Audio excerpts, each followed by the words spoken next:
Hey everyone, welcome to our lecture number 2. We will be talking about energy today. So a lot of you guys are probably familiar with energy. We all expend energy every day, but there's a difference between energy in the form of work and chemical energy. So mechanical energy versus chemical energy. So what we're really going to be focusing on today is chemical energy.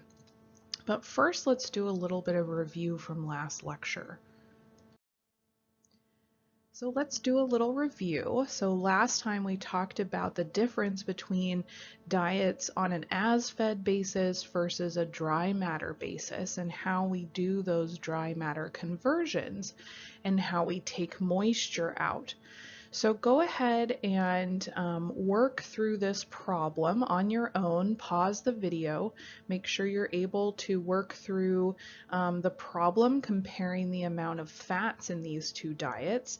And you're going to come up with which diet has the lowest amount of fat on a dry matter basis.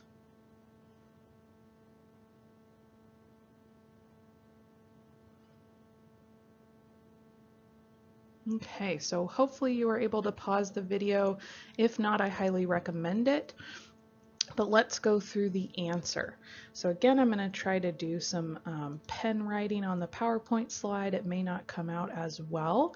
I'm mostly going to talk us through it, right? So if we want to compare on a dry matter basis, we're going to have to remove the moisture from the diet first, right? So if we remove the moisture in diet A, 100 minus 9% is going to give us 91%, right? And same on diet B. If we're going to remove the moisture from diet B, we're going to minus 78 from 100, which gives us 22%. Okay. So what's our next step? So first step, we remove the moisture. Second step, we want to find out how much fat is actually in the diet without the moisture. So now we're going to divide our fat from our new percent, right, without moisture. So that's going to be in diet A, 11% divided by 91%. Okay. And then in diet B, we're going to divide 4.4% divided by 22%, okay?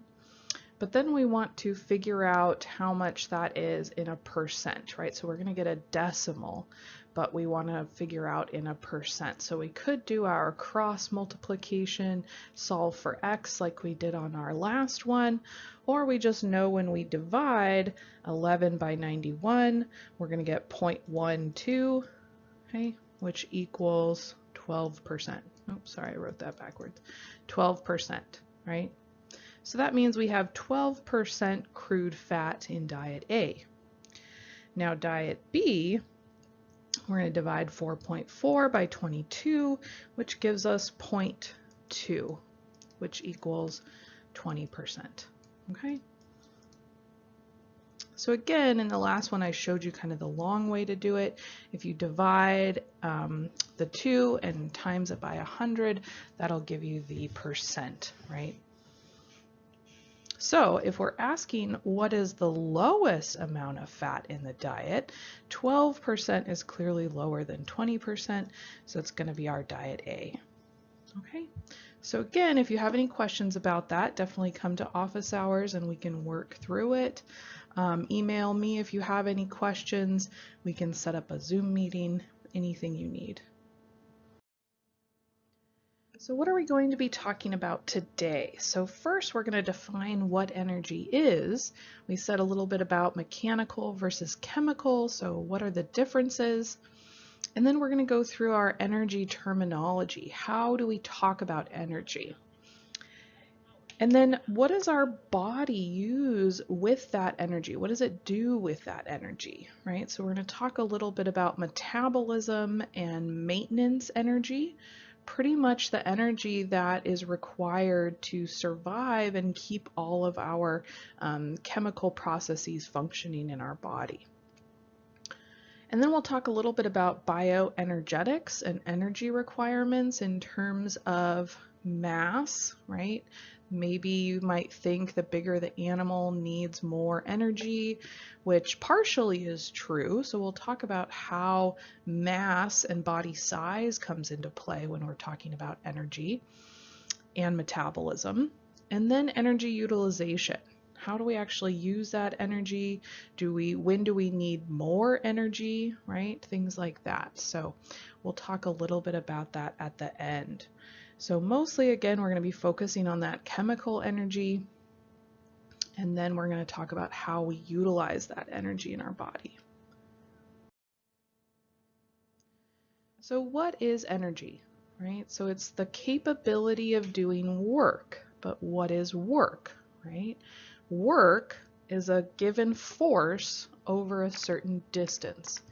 So this is really considered mechanical energy, right? So this is mechanical energy, you're doing work, versus chemical energy is what we're talking about when we're talking about nutrition, is actually a potential energy that we have in the food that we eat. So the food that we eat has calories, so we'll talk about what a calorie is, and that calorie or that potential energy in the food is going to give us energy in our body to have chemical processes work. Okay, so we'll talk about all of that. So what is a calorie, right? So let's talk about how we talk about energy in units, right? So what is a calorie unit? And this calorie we're talking about is lowercase calorie. And this is the heat required to raise the temperature of 1 gram of water 1 degree Celsius. Okay. Now, what is a kilocalorie? Now, a kcal or a kilocalorie is 1,000 lowercase calories. But this is really how we talk about food in the terms of 1 big calorie. Okay, so when you look on the back of a Snickers bar and it says it has 220 calories, those are kcals. Those are big C calories. Okay, so times that by 1,000 and that's how many little calories it has. Okay, so I know that that can be confusing. And then we can even get bigger in terms of megacalories is 1,000,000 lowercase calories, right? Or 1,000 uppercase calories. Now, when we're talking about other energy, so calories we kind of dedicate to nutrition and chemical energy, but when we're talking about joules, that's another way of talking about energy in the form of work. Okay, it's kind of a standard unit of energy. And so this is the energy required to displace 1 Newton, okay, which is a weight, 1 meter, which is a distance, right? So that's what we said what work was. And when we talk about it in terms of calories, 1 calorie is about 4.184 joules. Okay, so just another energy unit that some people talk about is the joule. Okay, and I have a calorie video here that I have posted on Canvas for you, or you can follow the link through the PowerPoint. So why do we care about joules and work in terms of kind of mechanical energy? Well, that's what we can talk about when we talk about energy expenditure. So how much energy are we actually expending, right? So this is another form of expressing energy, and it's energy per amount of time. So unit of energy per amount of time is energy expenditure. And so we're very familiar with these terms in our everyday life, right? So if you talk about a watt, like a wattage in a light bulb, right? 40 watts, 60 watts, 100 watts, the higher watts you get, the more energy output you have, right? And so 1 watt equals 1 joule per second. So we said that what a joule was in the terms of calories as well. So we can still convert that to calories if we wanted to, right? And then we always talk about horsepower, right? Horsepower for cars, things like that. and that's 746 joules per second. Now I'm not going to ask you these specific energy units for watt and horsepower. I just want you to be aware of kind of what, you know, how we talk about energy and energy expenditure, okay, and how it relates to calories and chemical energy. So we can even talk about energy expenditure in terms of animals, thinking of them kind of like light bulbs, right? So this is just kind of for fun, right? So if you talk about the energy expenditure of a 55-pound Australian Shepherd, you might compare that to a 75-watt light bulb, okay? So that's how much energy they're expending, okay, per second. But if you talk about a dairy cow, do you think it'll be higher or lower? Much higher, right? Much, much higher. They're producing milk. So that's 20 light bulbs at 100 watts each, right? So that is a lot more energy than an Australian Shepherd, right? Which makes sense. It makes sense. But just to kind of give you that, you know, comparison in the terms of something else, right? So energy expenditure is very important when we talk about energy requirements for different animals. So we're not going to get too far into the laws of thermodynamics, but just to review a little bit of the first law of thermodynamics is the conservation of energy, right? So energy can neither be created nor destroyed. So when we're expending any energy, right, we had to get that energy from somewhere. And so that is how nutrition comes into play. We must ingest our energy as chemical energy to be able to transform that energy into kinetic or mechanical energy in doing work, right? So just like we talked about in our first lecture, right, when we were talking about cellular respiration and then plants being able to do photosynthesis, they turn light energy into chemical energy. So, you know, we're all just transferring energy into different forms, okay? And so this is really coming into play when we talk about the energy balance equation. So we're going to intake energy, right, in the form of calories, right, if we're going to eat our food, and that's going to supply us with our body energy stores, right? So anything we need to do, any chemical reactions in our body, but also any sort of energy expenditure. So we'll talk about those different types of energy expenditures towards the end of the lecture, right? So we have to be able to take in enough energy to be able to create these other energies or utilize that energy in different ways in our body, okay? So now let's go through our energy terminology in nutrition. So how do we talk about energy when we're talking about nutrition? So we talk about calories, right? Things like that. But when we talk about what we eat and how we utilize that energy, we're going to have some different terminologies. So the gross energy is the entire energy that we consume, okay? And then we're going to go through all of these other energies as well. So then we have digestible energy. What is the actual digested energy that we get from our food? Because we're going to have some fecal output, right? We're going to produce feces, and that's unusable energy. So we're going to have some energy loss there. Now, what about metabolizable energy? Okay, metabolizable energy is the energy going into the metabolism, right? Because we're going to lose some energy in the form of urine.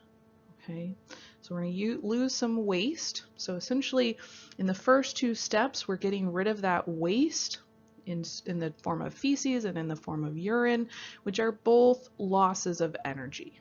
Okay. Now, metabolizable energy is then going to be further broken down, and it gets a little more confusing from there. So we're going to break all of this down as we go. So then we're going to end up getting this kind of net energy and maintenance energy that are really going to be what we kind of talk about. Okay, so we really want our maintenance energy, and that's what we are going to survive on. That's how we keep our whole body functioning, right? And then production energy is going to be kind of the extra energy that we need to produce anything. Just like we talked about the dairy cow. That's a production animal, right? They're lactating, they're producing milk, so they're producing something, and that requires more energy, okay? So we'll break this down. So what is gross energy? We said that it's everything that we ingest, right? But how do we actually put a quantitative number to that? And so how we do that is we actually measure the quantity of heat when we completely oxidate a food or a feed, right? So that's combustion. So we essentially figure out how much heat is being produced from that food when we combust it, okay? When we burn it for fuel, okay? So this obviously depends on all of the organic molecules in the food. So that's the amount of carbon, hydrogen, oxygen, nitrogen, all of those organic molecules, okay? And we measure this in a thing called a bomb calorimeter, okay? So bomb calorimeter is something that it essentially ignites the food, it burns it as fuel, and then it measures the heat coming off of that combustion. Okay, and again, this is something that, you know, we're not going to do in class or anything like that, but if you want to look it up, it's quite interesting, and there's a lot of different bomb calorimeters out there, but it's how you find out how much potential energy is in that food.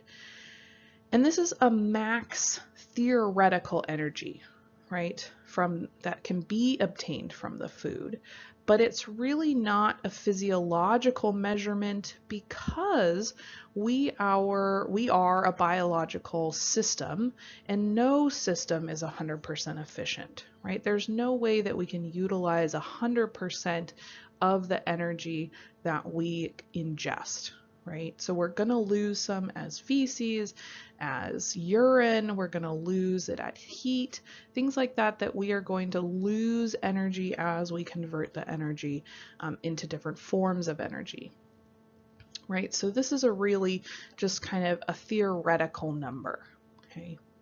It is a quantitative number, that's how much energy is in that food, but it's really not a physiological number for us. So that's why we need to break it down even further.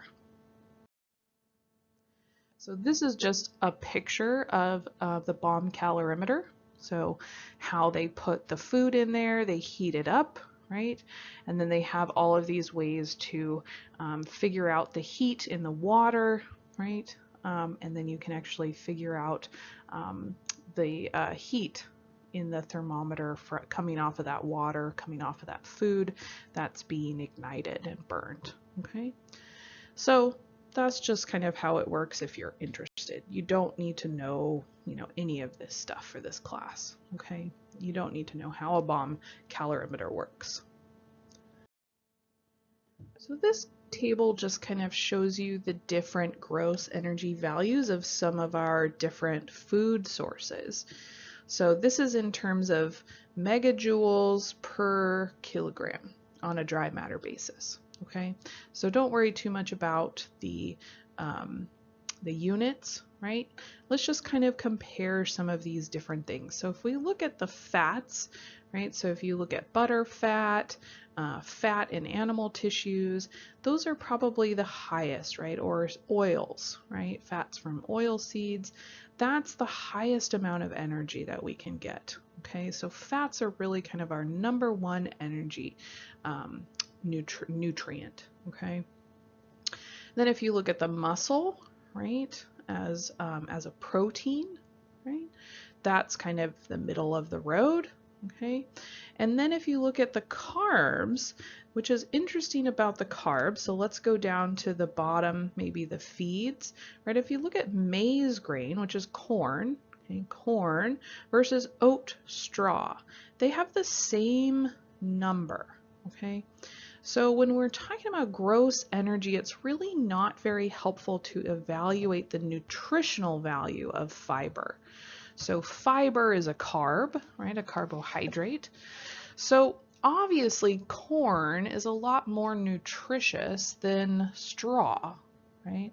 So again, it's not too helpful because it says, oh, well, they're about equal on the energy level. But again, nutritionally, they're not the same. So it's not really too helpful to evaluate fiber, okay? Just to kind of have an idea. But in general, right, we're kind of saying that, you know, fat has the highest, protein's kind of in the middle, because if you look at the glucose, cellulose, starch, right, they're all kind of on the lower end. So those are our carbohydrates, okay? And you might think, oh, well, sugar has the highest energy, right? But not necessarily. Glucose is actually on the lowest end, okay? So now let's keep going along our graph. So now we talked about gross energy. Let's talk about digestible energy. So that's our intake of food, which is our gross energy, minus the energy lost in feces, right? Or fecal energy, FE. So this is really the largest amount of energy that's lost is through the feces, and it really depends on the species and their GI tract for how much energy we actually lose. So when you're talking about ruminant species that have, you know, an area where they ruminate and ferment food, they're actually extracting a lot more energy from their food than, say, an omnivore such as us that doesn't ferment our food. So it just depends on the species and that GI tract, and we'll talk a little bit more about that in another lecture. But you might see a term called total digestible nutrients, or TDN. And this is a comparable term to digestible energy, okay? But they use this term for ruminants and swine. So it's just a different way of saying digestible energy. It's very comparable. There are only some slight differences, and TDN can be a little more accurate, I'd say, specifically for those species, which is why they use it. So now we have our metabolizable energy. Okay, so this is ME. So this is the food that we ingest, right? Our gross energy minus that fecal energy. And then we're now going to subtract our urine energy and some gases. Now the gases can be variable, okay? So the gases are variable depending on the species and the GI tract as well. But in general, urine loss is fairly consistent. Okay, so urine loss, if you go back to kind of, you know, your biology, physiology, what do we lose in urine, right? That's metabolic waste. So what happens when we have our chemical processes happening in the cells? We're going to produce some waste, and we consider that, you know, metabolic waste. Okay, which is fairly consistent, right? Because we're all, our cells are all undergoing, you know, similar processes, which are producing similar amounts of metabolic waste. So it's fairly consistent, the amount of energy that we lose in our urine. Okay, whereas fecal energy can be quite dependent upon the species, urine energy loss is fairly consistent across species. Maybe different, you know, groups of species, but in general, right, it can be fairly consistent. And then again, the only thing is the gases can be kind of variation among the species as well. So now we get into our net energy. So net energy is really important because that is the portion of energy that's really available for the maintenance and various productive purposes of the animal. Okay, so this is really what's going to keep us alive and keep us going, and any sort of productive purposes on top of that. So we do have one thing that we're going to remove from the net energy, and don't worry too much about it, but we call it heat increment and the heat of fermentation. So essentially what that means is that's the heat required to metabolize the food in our body. So that's the heat, the kind of energy that we're putting in to break down and metabolize that food. And that's what the heat increment is. So of course it's fairly small if we kind of think about the overall energy, but we're going to have to put a little bit of energy in to break down and metabolize that food. Okay, but then we're going to get a net energy at the end of that that can go into maintenance and production. Okay. So again, what do we have left out of that net energy, right? We have production energy and we have maintenance energy. So these are really what are really important when we're talking about the life processes. So energy for our metabolism, our basal metabolism, producing heat, thermoregulation, muscular work, just kind of the body functioning work, right? So digestion, urination, things like that are happening in the body, right? Any sort of waste, right? Any sort of waste functions, that's all going into our energy maintenance. And that's really the energy required for survival, right? To neither gain nor lose energy. And that's just to maintain, right? To stay the same, to keep everything working and functioning at an appropriate level, at a healthy level. Okay, that's maintenance. Now, energy production is really on top of maintenance, right? So that's anything where you're going to go a little above and beyond your maintenance requirement. So such as the dairy cow we talked about, lactating, producing milk, right? Work, right? If you're doing any sort of physical work that's above and beyond your maintenance work, right? That's all considered production energy. So let's talk a little bit more about energy maintenance. So it's really the energy intake required to maintain a constant body weight, right? So that's what our goal is, to kind of maintain that constant body weight. Now at maintenance, right, our metabolizable energy that we intake should equal about our energy expenditure, if we're going back to that energy balance equation, right? Now, if we have a positive energy balance, we're going to increase our body weight. Now we know that all too well, right? If you increase your energy you intake, you're going to increase your body weight, which maybe we are all experiencing currently, being as we are all staying in and eating more food, right? Now, a negative energy balance is the body weight decreasing, right? So you take in less than what you require, right? And so that's where you get a little bit of weight loss. Now, you may want to be in one of those two categories, depending on your body weight. But in general, right, if you maintain a consistent body weight or a constant body weight, that is what maintenance energy is all about, okay? So let's now go through the components of our maintenance energy expenditure. What is this energy used for, right? What is this maintenance energy used for? Now, the majority of it, 50 to 80% of it, is really resting energy expenditure, right? So that's that basal metabolism. That's all of our processes, our cellular processes, digestive processes, all of that, waste, right? All of that. That's our resting energy expenditure. That's what the majority of it is going to. Now we talked about that heat increment, right? So we have to break down that nutrient for metabolism, right? We have to add in some heat. Now we're going to use some of our maintenance energy for that, right? We also have some physical activity. Now that can be fairly variable, right? 10 to 40%, just depending on how much physical activity, how much muscular work you're doing. And that can be, in the normal range of physical activity of day-to-day life, right? Of an animal or of us.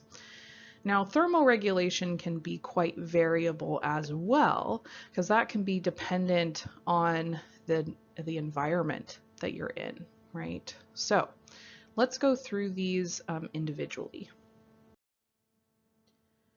So let's go through each of these components of energy expenditure. So the biggest category is the resting energy expenditure, we called it, which is also referred to as the basal metabolism or basal metabolic rate, BMR. So this is the minimal amount of energy expended to sustain the body, so to keep the body alive. This does not mean that you will maintain the same body weight.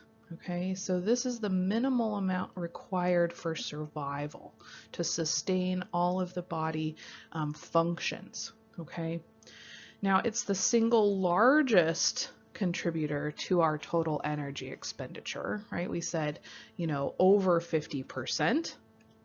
Now, of that 50-60% or whatever it is, about 25% of it is going to go towards circulation, respiration, secretion, muscle tone, things like that are required for survival, right?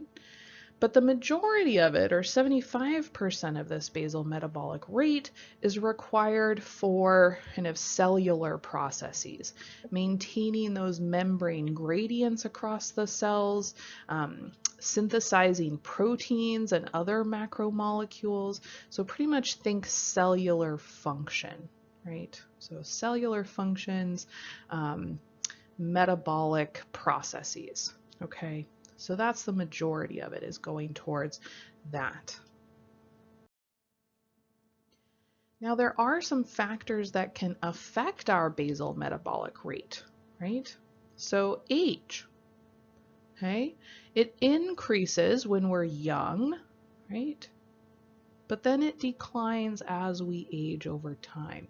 So if you look at our graph, right, our basal metabolism kind of spikes when we're really young, when we're only a couple years old, right? And then by the time we are 10, right, or even 20, we've lost a significant amount of our basal metabolic rate, okay?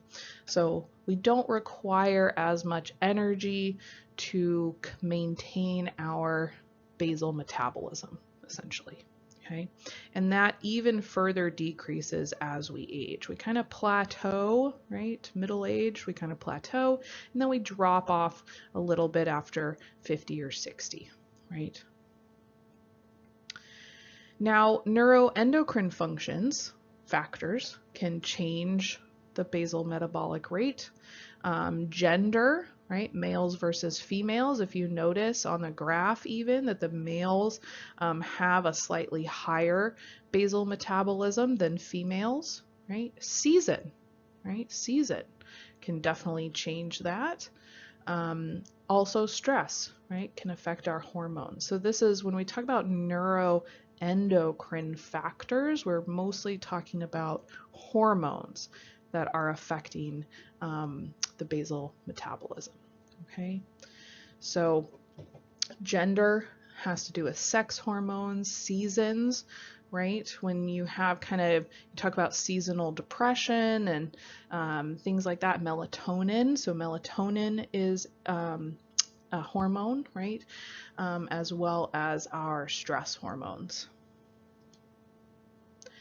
Different species and breeds, right, can be different, right? Size, and we'll talk a little bit about that, right? Body size, body mass, but even breeds within a species can be different as well, right? I know a lot more about horses. You have those really fat ponies, right? That can live off of air pretty much, and they're just always fat no matter what you feed them. And then there's those race horses that you cannot feed them enough food to keep weight on them, right? So again, can be species or breed dependent, right? Just depends on that basal metabolism.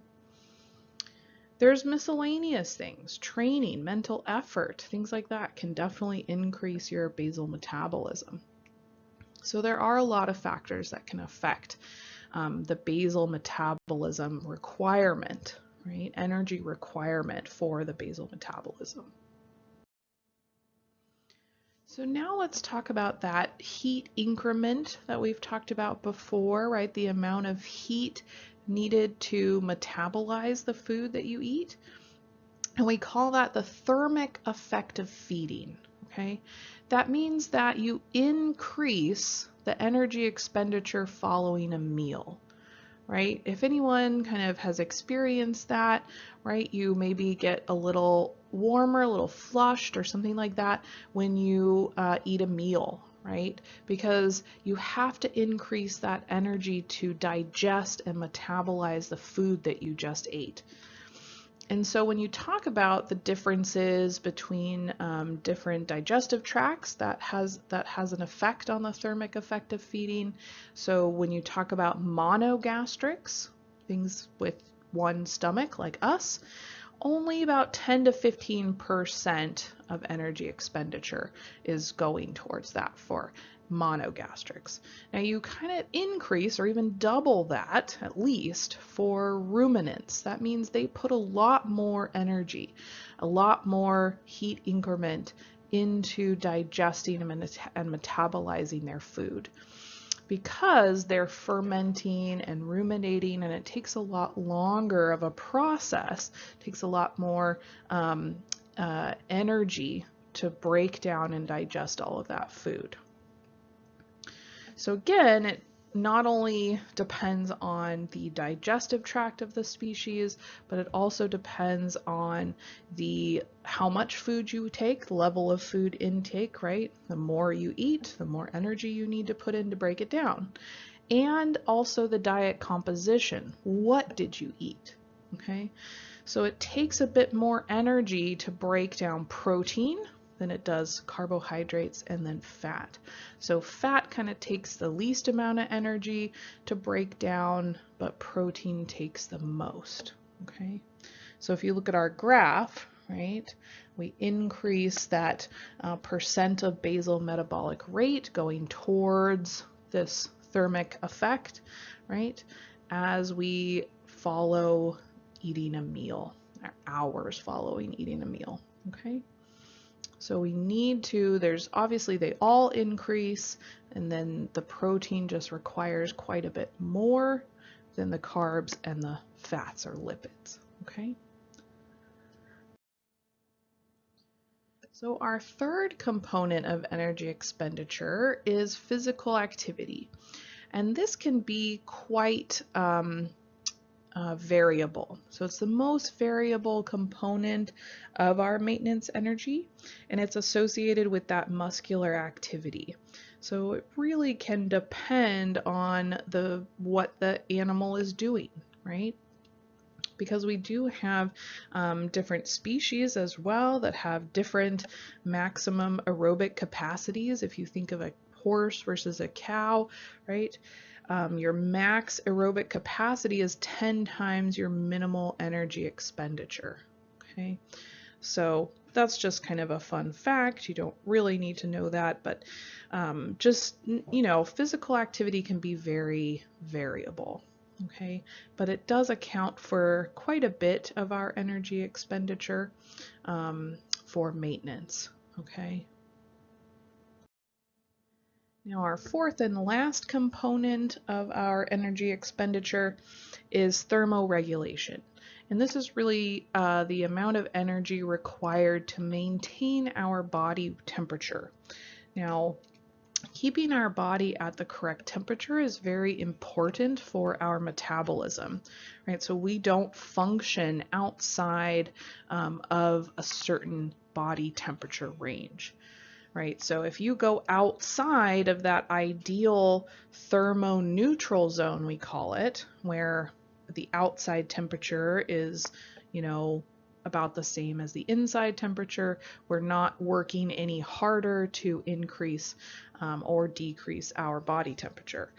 But when we talk about cold or heat stress, that can increase our energy expenditure quite significantly, right? So if you look at our thermoregulation graph, you have environmental temperature on the bottom, and you have this great thermoneutral zone, right, where we're neither working harder to increase or decrease our body temperature. But if you go outside that range, right, cold stress or heat stress, you're going to have an increase in the energy expenditure, right? So you're going to definitely need energy, right, if you're in the cold, but you're also going to need energy to cool yourself off as well, okay? So I know the heat stress seems a little counterintuitive, but you have to cool your body, and that takes energy, okay? Evaporative cooling, things like that, okay? So now let's talk a little bit about bioenergetics and nutrition. So bioenergetics is just really a different term for talking about energy and its metabolism in animals. Okay, so it's just a fancy term. Because energy is really the most important item in an animal's diet. Okay, and all animal feeding standards are based on those energy requirements of that animal. So energy is really important in nutrition. They go hand in hand, right? So when you're talking about all these different diets, animal diets, these feeding standards, you're really talking about their energy needs, okay?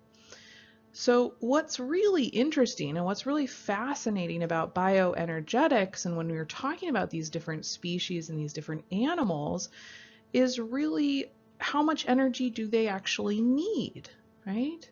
So if you take this little shrew and compare it to an elephant, you can say, okay, who needs more energy? Well, in terms of what, right? Okay, overall energy, the elephant needs more, right? It needs more food, it needs more energy. But if you're talking about the metabolism of that animal and how much energy does it need for its metabolism, then you're talking about a very different thing, because the shrew has such a high metabolic rate that it actually needs more energy per its body weight than an elephant, okay? So very interesting. So you have to always take basal metabolic rate into consideration when you're talking about energy requirements for an animal. So let's get into more detail about this body size and energy expenditure. Overall, larger animals expend more energy. That just makes sense, right? But smaller animals have higher metabolic rates per unit of body mass. That means that they require more energy for their size than larger animals. So again, let's look at our little shrew down here versus our elephant. So if we're talking about body mass or body size, the shrew is only 35 grams, but the elephant is 4.5 million grams, right? So quite a bit larger. But if you look at the metabolic rate of these two animals, the metabolic rate of the shrew is 890, right? Millimeters cubed of oxygen. You don't really have to worry about that unit of measurement per gram of body mass per hour, okay? So the elephant is only 75 per gram of body mass per hour, okay? So if you directly compare their metabolic rate, the shrew is significantly higher in their metabolic rate, right? So their requirement per metabolic rate is so much higher than an elephant, right? So I have a really fun video on Canvas for you guys kind of going over this idea of body mass and energy expenditure and how to blow up an elephant, okay? So it's kind of fun. Check it out. So if we look at these mass-specific metabolic rates, right, that's how we can compare some of these different animals. So this is a mass-specific metabolic rate on the left-hand side, or the y-axis, versus our mass, okay? So the shrew is way up there, right? Huge, very high metabolic rate. Mass-specific metabolic rate for its size. And then if you go all the way down to the elephant, right, is one of the lowest. So kind of as you get larger, animals have lower metabolic rates, right? So even though an elephant is 200,000 times larger than a mouse, it has 1/12 of the mass-specific metabolic rate, okay? So that's just something to kind of think about. It's kind of cool. Okay, so larger animals have a lower metabolic rate. Smaller animals have a higher metabolic rate. Okay, when we're talking about mass-specific metabolic rates. So why is that? So why do larger animals have lower mass-specific metabolic rates and smaller animals have higher mass-specific metabolic rates? It has to do with the surface area of the body. So body surface area plays a really large role when you're talking about that energy expenditure. Okay? So because smaller animals have a larger body surface area, they have a lot more area to lose heat. Okay, so they're actually losing a lot more energy. So they're losing a lot more energy, meaning they require a lot more energy. Okay, so we have to take that into account when we're talking about energy requirements for animals. You have to take mass into account. So we call that the mass exponent for energy expenditure. Okay, so you have to take weight in a kilogram. You have to take weight and mass into account. Okay, so if we look at our graph over here, right, we look at our different species on the left-hand side, and then we look at their weights, and we calculate their kcal requirements, or their big calorie requirements, per day versus per kilogram, okay, versus their body weight, okay? So if you look at per day, right, say we take our mouse, which is the smallest animal, if you talk about how much calories they need per day, it's quite small in comparison to, say, a cow, right, the bottom. But if you talk about their kcal requirement, their energy requirement per body weight, they require a significant more amount of energy than a cow, right? So you have to take that mass component into account when you're talking about energy requirements for animals, okay? So now let's talk about how we actually calculate those energy requirements for our animals.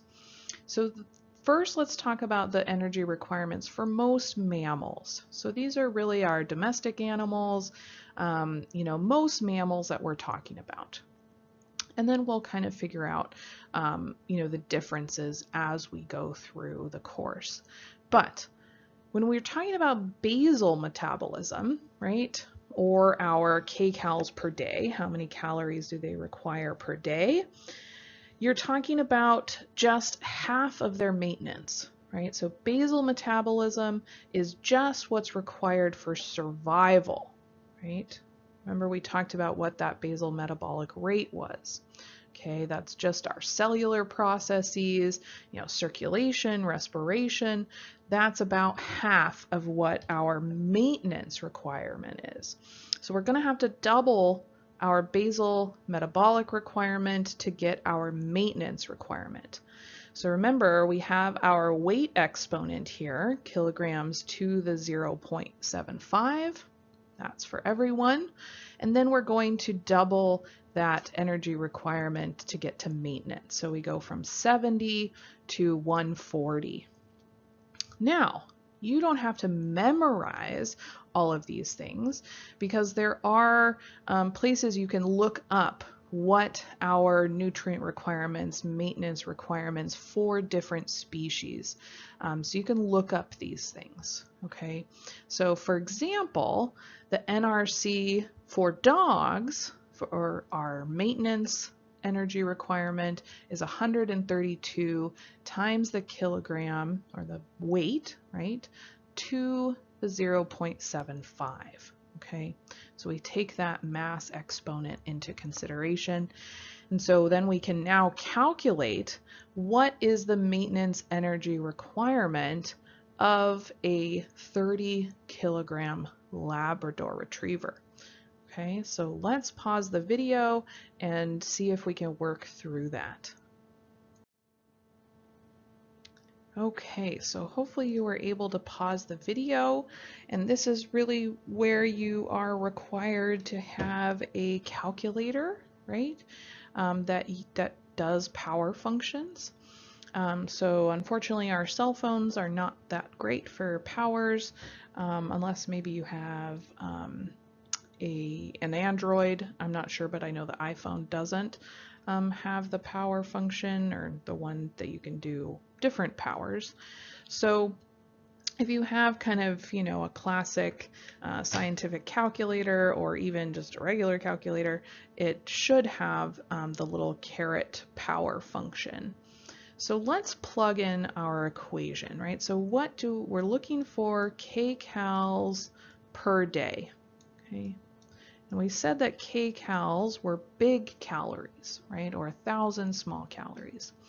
So this is going to equal 132 times our weight in kilograms, which we said was 30. You about double the kilogram weight to get the poundage. And we'll talk about that conversion in a minute. So this is about a 60+ pound dog, okay? So to the power of 0.75. So if we plug that into our awesome calculator, it's going to do the math for us, and we end up with 1,692 kcals approximately, okay, per day. So that's our answer. Okay, so that's how much energy requirements this dog needs per day. Okay, so that's how we would calculate this. So you look up, you can always use the kind of classic, energy requirement of maintenance is about 140 if you don't know the specific NRC for that species, but you can always look it up, okay? So now let's talk about that weight conversion problem. So in our last problem, we had the weight in kilograms for our dog, but oftentimes your weight is going to be in pounds, right? Because we're weird here in America and we like to use pounds instead of kilograms. So most likely you're going to have a weight in pounds, but our equations are in kilograms. So you have to convert that weight into kilograms before you can plug it into the equation. So let's do some examples. So 1 kilogram equals 2.2 pounds. Okay, so remember I said that 30-pound dog you roughly double the kilograms to get your pounds, right? So you'd roughly half the pounds to get your kilograms. Now that's a rough way of doing it, but we can actually do it accurately as well. So if you talk about a horse, it weighs about 1,200 pounds. Okay, that's kind of a large horse. Horses are around 1,000 pounds, but maybe it's this beautiful warm blood. That's 1,200 pounds. And we want to know what that horse weighs in kilograms. Okay, so if you want to pause the video and try to work it out yourself, go ahead and do that. Otherwise, let's work through it together. Okay, so how do we do the math, right? So if we have 1 kilogram, okay, a little algebra, is 2.2 pounds. Okay. Now we set up our equation.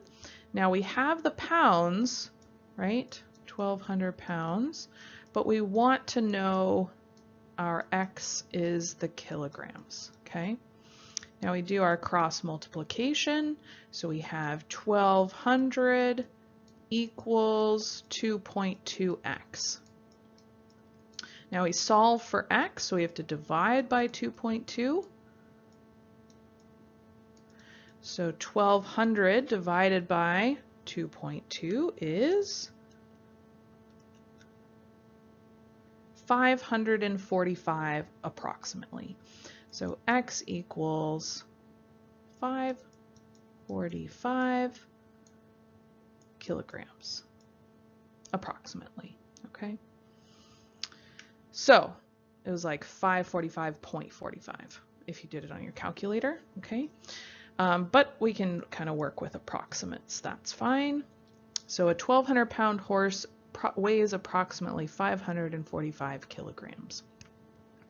Now you can do that the opposite way as well, right? So if you know the kilograms and you want the poundage, you can reverse that and do it that way as well. So a trick is, if you know the kilograms and you want the pounds, you multiply by 2.2. Okay, so kilograms to pounds is you times by 2.2.